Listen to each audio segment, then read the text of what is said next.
commercial banks agree with the findings of the World Bank. The corresponding banking network is really becoming a pain in the butt for many, from traders to hedge funds. Intelligent guys are paying less in fee and executing real-time payments. And now efforts are being stepped up for new requirements, and the new regulations are popping out. A universal system and a new reserve currency is being looked upon by the regulators and bankers, and at the same time they are talking words similar to that of a Ripple, Internet of Value. They are talking about it. Your bulbs are lit or you need more electricity. Welcome to the Scientific Investor channel, where we discuss crypto and science behind investing regularly. Now we have to dig deep and find where these points such as holy grail, silver bullets, pain points and the regulations are being connected, and how we can understand our future. If you are getting value out of the content, please do support the channel, hit the like button and the subscribe button, followed by the bell notification icon to get notified about the future videos. This is the first video which is actually doing its round in Twitter and other social networking sites based on XRP community. But I will actually pick some of the area which we need to know based on our documents which we have, and how we can actually connect that. And for that, we only need some of the area, and I'll play those. New financial centers will grow in importance. New reserve currencies may well emerge. So the importance of an upcoming reserve currency in a new financial environment is not neglected. Wherever you go, you are actually listening to this.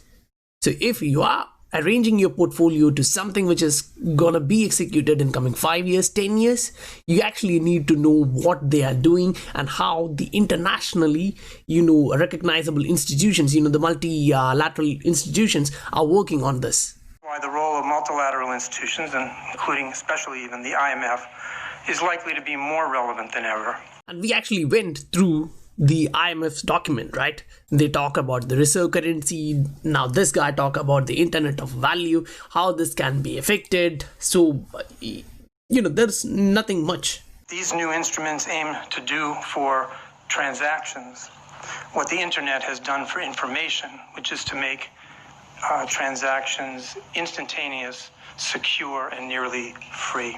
Now keep these words which he mentioned in your brain, because as we go through, that's going to be helpful, because what we just heard from him is about instantaneous payment, right? That's mentioned as the holy grail for cross-border payments here. And the next one which he mentioned there is kind of mentioned here as a silver bullet.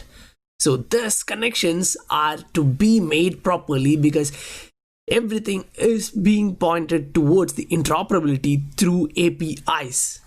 The regulations are being set up for this. And when we actually go, you can see many other documents connecting to the fintechs and all the different networks, which will change the entire financial landscape.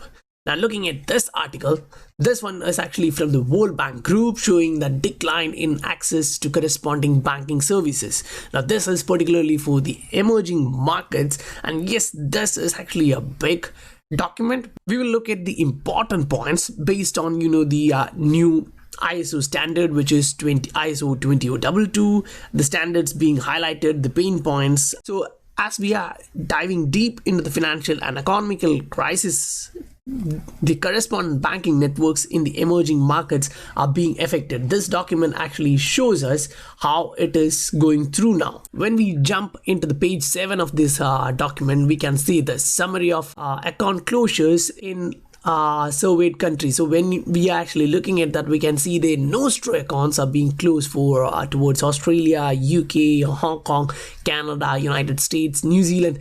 Now these are happening because they have restrictions while they are using this corresponding banking relationships.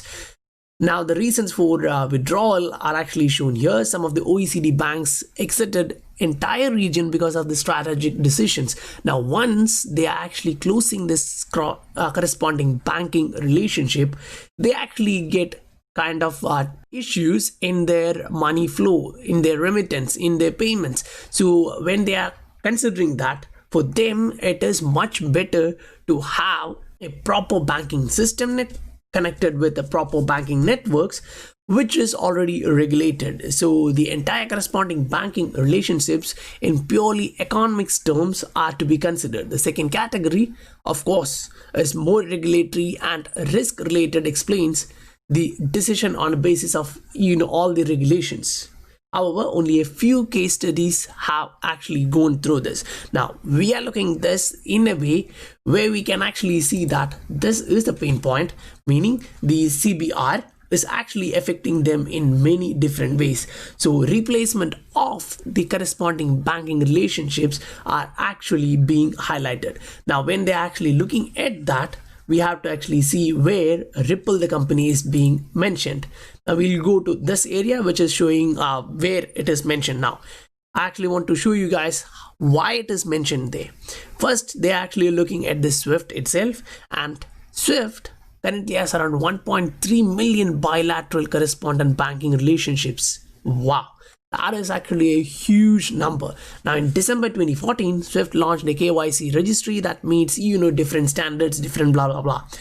Now at the end, global utility which nearly 4,000 correspondent banks and fund payers used to contribute is there. It's a comprehensive system, but the problem is it's only a messaging platform which takes a lot of time to provide that messaging instead. Just the message takes a lot of time, so the settlement goes through a more time. Now they're actually highlighting in the World Bank document a third group of fintech approaches which uses cryptocurrencies as a bridge asset. Now remember these terms, bridge assets, real-time payments, the pain points, internet of value. These were actually being talked by Ripple executives from years, and now when World Bank, IMF, central bankers are coming out and talking, you can hear the same words being propagated. It's kind of resonating with them, right? Okay, let's go through this. In this framework, financial institutions main liquidity only in a local main liquidity in local currency and the bridge asset, with cross-border settlements occurring in that bridge asset. A number of different bridge asset has been proposed, from Bitcoin and Ether to product-specific cryptocurrencies such as XRP and lumens, meaning stellar lumens. So they are actually talking about the viability of using cryptocurrencies to execute these cross-border transfers, because this is actually allowing them to de-risk the entire risks associated with the with the corresponding banking relationships which they have now. Now in the examples as alternative for the corresponding banks, they are talking about the system of Ripple. What you have to see is when they are mentioning the fintechs and cryptocurrencies, they actually talked about different aspects, including stellar lumens, XRP, Ether, Bitcoin. But as they are highlighting this one for more explanation details for those who are reading this. Now those who are reading this will majority be from the regulator side or the banking side, and for them the World Bank is highlighting Ripple as an example. You can see Ripple allows for a move away from the establishing upfront corresponding banking relationships towards more dynamic approach. And Ripple's own cryptocurrency XRP is actively traded on several cryptocurrency exchanges. Ripple also operates its own exchange. So they are actually showing you that all the huge main corridors are currently available. Now this document is old and it is showing you the Chinese, USD, Japanese and Euro there, right? Currently you have more corridors open with this. So in that aspect, you really have to understand what's happening in that aspect. When we actually listening to these information, I would also like to keep that spike in likes going. That really supports the channel. If you really like the information which I'm providing here, do support it. Just hit that like button. That's a request. So as they close or terminate the painful legacy system, the relationships with banks in different countries based on the NOSTRO accounts, that's the actual relationship there where you park your money there. A standard transformation is actually emerging, and it's being represented like internet of value, transforming global payments.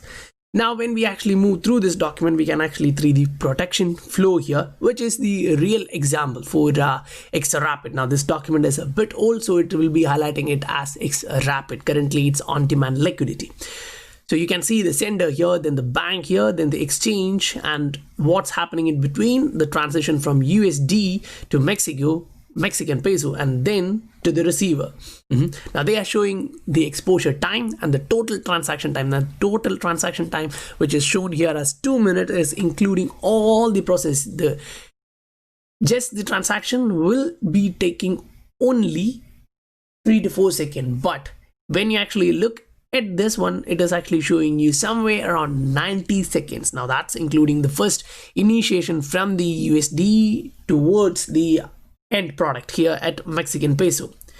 Now the important point which I actually saw in this one is when we move through the global payments on RippleNet and look at the current messaging platform, we can see something important here, which for me, this one looks really important. Small banks can leverage central bank reserves to conduct cross-border transactions.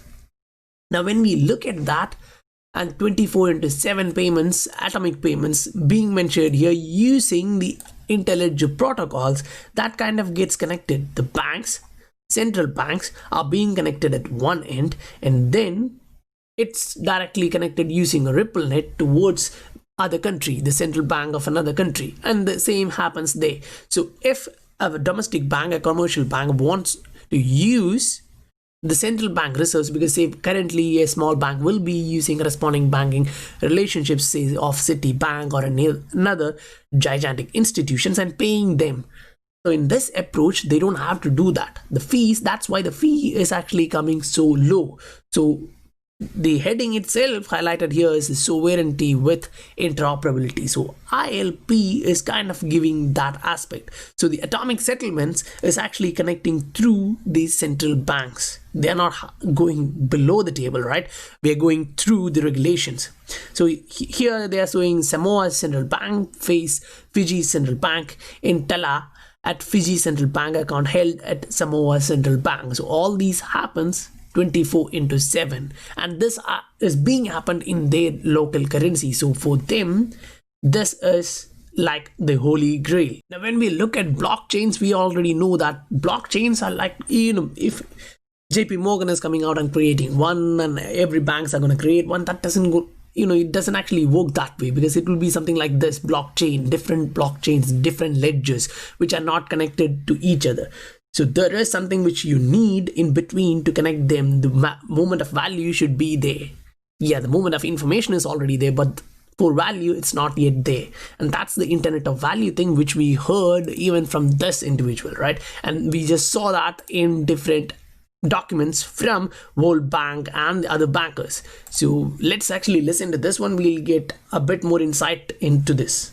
Because you need the other person to actually accept that cryptocurrency. Blockchains don't solve the interoperability problem by themselves.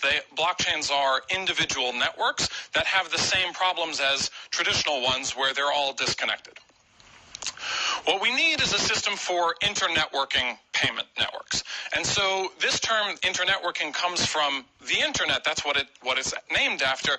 And at its core, the internet is all about routing little packets of data across independent networks. So what we need is a system for routing packets of money across independent payment networks. So what that would enable is me to pay you even if I have some kind of super obscure cryptocurrency and you just want dollars or whatever you want. So what Interledger does is it routes packets of money very similarly to how the internet routes packets of data. I won't get into too much of how that works, but I also won't go too deep into that because we have much more to cover actually.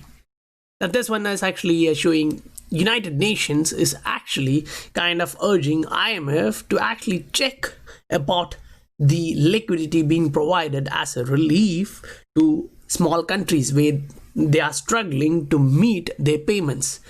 Now the funds to consider boosting global liquidity by issuing a new allocation of its special drawing rights, that's the SDR. They are looking at it again. Due to this pandemic, they're being urged to look at it. The world's developing countries are actually struggling, and the debt is there. Now consider one thing. When I say this, it's not just reading through this. the importance of connecting to what we discussed in our last couple of videos is really important here. Think, debt is there and it is a burden. Now that's from this article. Okay, now just consider what we talked in the previous videos. Central bank digital currency, or the synthetic one, is gonna be based on central bank liabilities or central bank reserves. Now this payment is also central bank liability. So now if there is a new approach which is targeting towards a new SDR currency, it can be anything, right? It can be a universal one, it can be a synthetic one, it can be a synthetic central bank digital currency, which works with almost every central banks. We don't know that, but that's just a speculation area related to XRP. But in reality, what we know is central banks are looking at a central bank digital currency, which is a synthetic one, and which is based on their liability. And now the multilateral organizations such as World Bank, Bank of International Settlement, IMF, and United Nations are actually looking at debt relief. So this can actually be a silver bullet for them. The debt will be relieved there and a new financial infrastructure will be laid out immediately. Now this is kind of two sides of a token being solved at a one time. You're just holding that token vertically, not letting it fall down, but you're solving both ends at the same time. Now that's an idea just popped out in my mind when I was reading through this. It may happen, it may not happen, but the chances of that happening is higher because it has higher advantages based on the implementation and the execution of the debt relief processes. Now this one is actually just showing the fundamentals and how the new corridors are being tied up. Competition is actually increasing into another corridor, which is towards the pound. That's towards Britain. Why this is important? Even the traders, hedge fund guys, everyone is actually looking at payments. When they are looking at payments, the important thing is the fees for them. Institutions are doing payments based on business. Now these payments are for business purposes, so they are trying to keep fees as low as possible. And use for, among other things, hedge funds. We need to move a lot of money very quickly. We make investments all over the world. Our LPs come from all over the world. And using banks to move money is a pain in the ass. I mean, it takes a day or two to move money around the world. And with XRP, our very first close was 50 million. We moved that money in, and I'm not shitting you, in like 3 seconds. And I think it cost 20 or 30 cents. You really need to think about that. But that's... And so it's fantastic to use it for that. You're moving it using the Ripple protocol, but the problem is that he used the XRP ledger to do that. He's using you're using the XRP ledger, but there's an issue here. I didn't do anything. Somebody else did it. But I just know that the money moved in like that, like literally like that, and it cost nothing. And have you ever sent money in an international wire? I mean, Yes. It's a pain in the end. Then you got to call. Did you get it? And what? No, I didn't get. And it's truly revolutionary. Well, I mean, you can use, there's lots of startups, TransferWise, etc., that will do that kind of thing. But obviously there are charges, and obviously larger amounts. You can't pay Can I $50 interject million. there? I think TransferWise is a fabulous company, and they've done some very clever things by hacking the existing system. What TransferWise does is optimize the existing infrastructure and, in effect, hack the system so that you have a better outcome. What Ripple's trying to do is say, look, can we reset the rail? TransferWise loves what we're doing because if we're successful, it makes their job actually easier. There's a lot of companies that spend a lot of time and energy, and TransferWise and Currency Cloud are examples, that are taking the existing system and saying, how can I put accounts all over the place, and I'm going to have my own, effectively, ledger within TransferWise to debit and credit so I can make funds available more quickly than otherwise would be the case. so that kind of cleared the untechnical and the technical aspect of that. Michael Harrington was actually stating his experience, and Brad kind of explained what is actually happening technically. And that is the reason why XRP is being preferred as base currency. When we are actually looking at the transaction cost between exchanges, now exchanges are also businesses, they operate for money, they operate for a better profit, right? So providing better customer service is key for them. Now, if we read the entire para, we get like Yes, we have, Binance coin for Binance and separate coins for separate exchanges. When these are just exchange specific coins, what you have to understand is when they are going to transfer funds in between, say cryptocurrencies in between from one exchange to another, they need an independent asset to do that. Otherwise, they can't, say for example, Binance will be sending Binance coin and Coinbase won't be accepting that. So there is an issue there. You need another bridge asset there. So when independent digital currencies like XRP are used as base currencies, these challenges disappear. And with XRP specifically, value can move quickly and cheaply to every exchange in the world on which the digital asset is listed. Now that was something on which Ripple was working on, and now all the majority of huge exchanges actually have XRP listed. When we actually listening to these information, I would also like to keep that spike in likes going. That really supports the channel. If you really like the information which I'm providing here, do support it. Just hit that like button. That's a request. If you're getting value out of the content, please do support the channel. Hit the like button and the subscribe button, followed by the bell notification icon to get notified about the future videos.